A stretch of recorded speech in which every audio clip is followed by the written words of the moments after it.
Hey guys, Professor Bill, Comic Book University, and Justice League issue number 11, and just look at this sexy cover. God, please don't let the Aquaman movie suck. Please don't let the Aquaman movie suck. Please let it be as awesome as everybody keeps on showing it to be, because that would be freaking amazing. Also, guys, seriously, would you like to see me play this game, the DC Universe Online? Would you like to see me play this on Twitch? Because I don't actually know how to use Twitch because I'm old. But, yeah. Oh, and if you guys don't play, right here, man, starter pack. Free starter pack. That's a universal number. You're not stealing mine. You're taking the universal one. Every so often they do that. The last time they did that was for Free Comic Book Day the previous year. Dude, shh.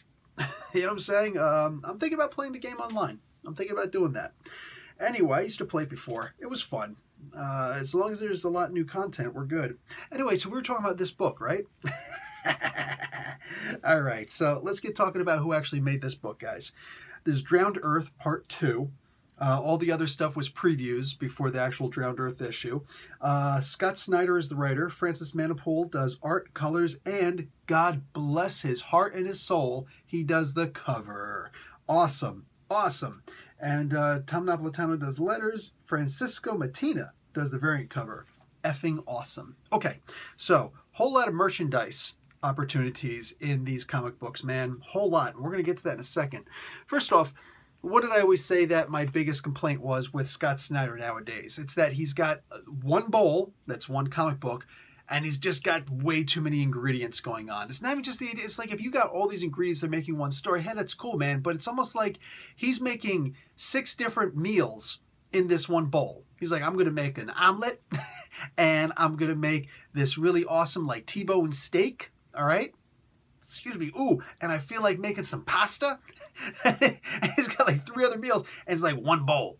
He's like, I'm going to mix it all together, and it's going to be awesome. Yeah, you're going to like it. It's going to be yummy. Here you go. No, stop, please. It's too busy. It's way too busy, all right? You can't just spruce it up with a little garland on the side, man. You got to just calm down, all right? So literally, like DC Comics is like, Scott Snyder, you write amazing stories.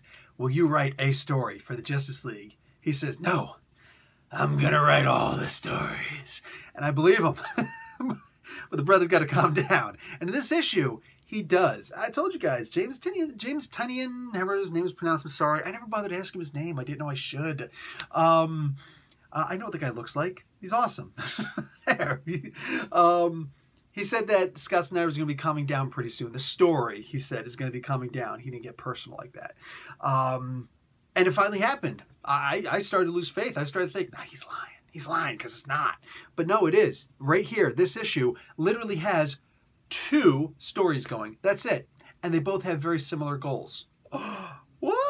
That's awesome. That is awesome. Holy crap. There was nothing that you couldn't understand on this. And there was a new character type thing. This little bird that kind of reminds me of the Clash of the Titans. It's like all metal and stuff like that. The original Clash of the Titans. Not that new stuff. Not that new stuff. And just, you know, but it had 2 heads, and so it's totally different, of course. And it's just like, yeah. And I was hoping it was going to talk or something, but no. It kills gods, though, so that's helpful.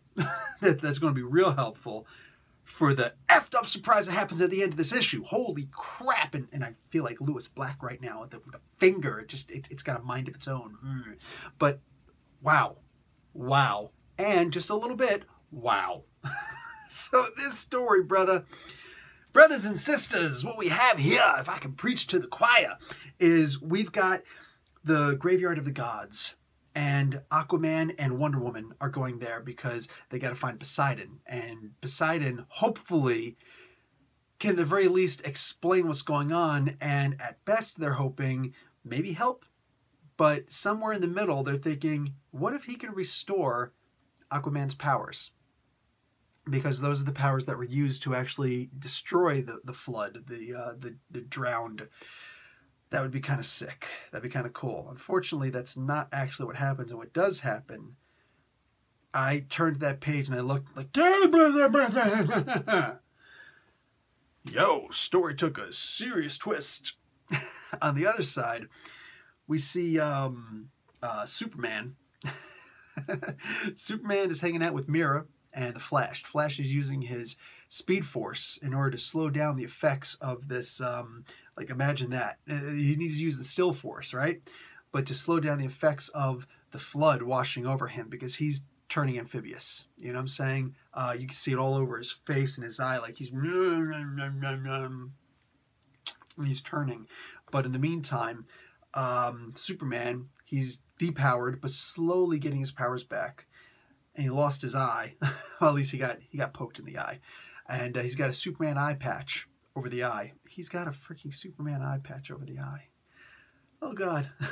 So these three are going to try and get this artifact of Orion, whatever this freaking guy's name is. It's not the most important thing in the world. Unless he shows up, then all of a sudden it's like, okay, I need to actually memorize this guy's name. In the meantime, yeah, this cat. It's cool. Like, the story is great because he was not buried in a tomb of Arion. So kind of like Orion. Arion. He was not buried in Atlantis. Like, that's a false tomb. The real tomb is buried someplace else, because the only way they would need to access his tomb and what's inside of it is if Atlantis fell. Superman's like, oh, Mira, I'm so sorry. It's like, can of soups. We got work to do. And then she's like, yeah, you know, I failed my people, but at the very least we can go and do such and such. And Superman right away is like, Mira, listen, being a great leader I found is more than just canned soups, all right? We got work to do. Literally, she stifles him, literally like, stifle, twice. And he's just like, and like the big finger. That's actually cool. Look, I love me some Superman, but once in a while, yeah, it's like, dude, I don't need the whole pat me on the back thing. Aquaman wound up doing that too. That was cool. He did that with Wonder Woman. She's like, Arthur, I've trusted. It's like, okay, listen, lady, okay? I don't need none of that. What we need to do is go over there and kick some booty, okay? There's a booty over there, and I got a foot over here. Let's make the two lovebirds meet, okay? What do you call it? So they got to get to this tomb and get this tear, but here come the tears. Black Manta and Drogar, I think his name is, one of the drowned gods, space gods, is there. All right, and it's not looking too good. And we're starting to see a hint of Aquaman's powers, because remember, Black Manta was the recipient, I should say, of the powers. So we're gonna see not these powers in the form of a king who's just like, I'm just going to use this to talk to fish and stuff like that. No. Instead, he's going to use them to be a conqueror, because that's what he does. And he says as much. So this is a sick, twisted, totally awesome book. And let's talk about some merchandise here. DC Comics, my advice to you guys. I think that a Superman eye patch would be a really great idea. Just really quick, show of hands, alumni, Comic Book University subscribers, alumni, who would not buy a Superman eye patch? Seriously, if they put this eye patch up for, how much would they really need to charge, right? They probably charge like $5. But if they were to put up this little patch, all right, who would not want to buy that patch? Because I would sport the next, seriously, I would sport that while I'm reading the next Superman comic book. But like, Brown Michael Bendis, what's going on, man? This is Bill Fury talking to you, Professor Fury. I'd be all up in there, right? The second thing is, I'm pretty much going to demand to see an actual figure, plush figure, Starro in a jar. Jarro. I'm going to need to see a Jarro toy. That's right, and I will purchase it. I will put it right there next to Unicron and Odin. That's right next to Mjolnir. Dude, because Jarro. I need to purchase a Jarro. Just take my money. Just take the money, okay? Just make it rain on DC Comics, man. And in fact, I think that for the sake of conversation, a miniature Superman eye patch for Jarro would be perfect. I'm really tired, but I'm not even joking. Real talk, I would buy a freaking Jarro figure, toy, thing, plush, whatever. I would buy that. And so would every single one of you, because that is freaking awesome. Next issue is the thing that he was talking about, that Scott Snyder was talking about on Benny the Comic Historian's interview. He did that interview with him, and he talked a whole bunch of stuff. Oh, you go to Sal for TV Little House, Comic Pop, whatever it's called. I don't know if it's plural or not, but Comic Pop over there, they have the Scott Snyder interview where he spoils all sorts of things for the upcoming Batman stories. But what do you call it? No, here we actually get a whole bunch for what was happening. We're basically going to get here. I'm actually going to show you the last page because it's not relevant to the main story. It's relevant to the next issue. These guys are going after the broken bat. That's right. Not looking too good for bats. And the next one is actually called Batman vs. the Legion of Doom. Scott Snyder said that was going to happen. Look, I loves me some Scott Snyder. That's real talk, man. Loves me some Scott Snyder. I don't know if I really want this dude coming on for any more interviews, though. I don't even care if it's my channel. It's like, you know, hey, Professor, I'll do an interview on your channel. But like, well, here's the deal. One rule. Are you going to be spoiling stuff? Because I would rather read the stuff. You know what I'm saying? This is cool. I'd rather look at this and just be like, dude, we're all screwed now. Jarro's going to have to do something because, oh my God. You know what I'm saying? Wow. The Hall of Justice has been invaded by the damn Legion of Doom. Woof. Woof. This is going to be bad.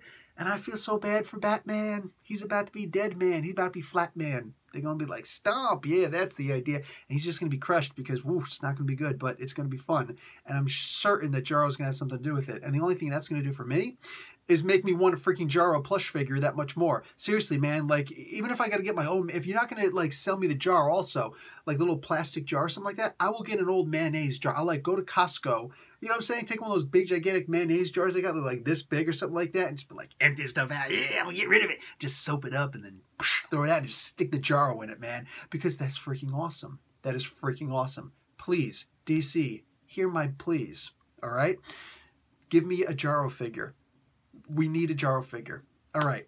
I'm looking forward to that in the upcoming DC Nation, that they're going to start selling a Jarro figure and a Superman eye patch. All right, guys, that's it for me. Fantastic book. Like, seriously, this is one of the better issues simply because there's not too much content in it. I love this. I love this. And I do get what, sorry, just really quick, so that's not it for me. I do get what Scott Snyder said in that interview with Sal from Comic Pop. I get it. I get it. He's like, I would rather give too much for the price of this expensive comic book. And it's the same price as all the comic books, for crying out loud, but, you know, $3.99. He's like, I'd rather give more than not enough. I get that. But the genius of it, and I'd be hard-pressed to find somebody to say that Scott Snyder isn't, a comic book genius. You know what I'm saying? The guy's amazing. So displaying that genius would be to find that happy medium between way too much. Don't worry about us, guys. If we get, Mr. Snyder, if we can't afford the comic book, we ain't gonna buy the comic book, all right? We'll just, you know, borrow from our friends, read over their shoulders and stuff like that. People are reading comic books, all right? But finding that happy balance between too much and too little to just enough. And this is the formula right here. You know what I'm saying? You can have 3 storylines or 3 different scenes going on at the same time, which they did. They did, because there was a 3rd scene in here. It was with Batman, but there was very little to do with that. It was very little. There were 2 main storylines going, right? But in the background, you had Batman with Jarro. So, perfect. That's the perfect happy medium. That's what I'm talking about. And you remember I made the suggestion that instead of having Martian Manhunter stuck in the Watchtower all the time, it should be Batman instead. This feels right. When you have your tactical genius out there fighting people, he gets taken out. You guys are stuck with hope. You know what I'm saying? And hope is not a plan. But this was pretty much, seriously, this was the best issue that's happened so far. The absolute hands down best issue. And yes, this sexy variant cover may have had something to do with that too. Damn beautiful artwork in here, man. Seriously, this comic book, man, hard pressed to find anything wrong with this in any way, shape, or form. Really solid issue. Please, more like this. Pretty please. With purple drowned water on top. Professor Bill, Comic Book University. Class dismissed.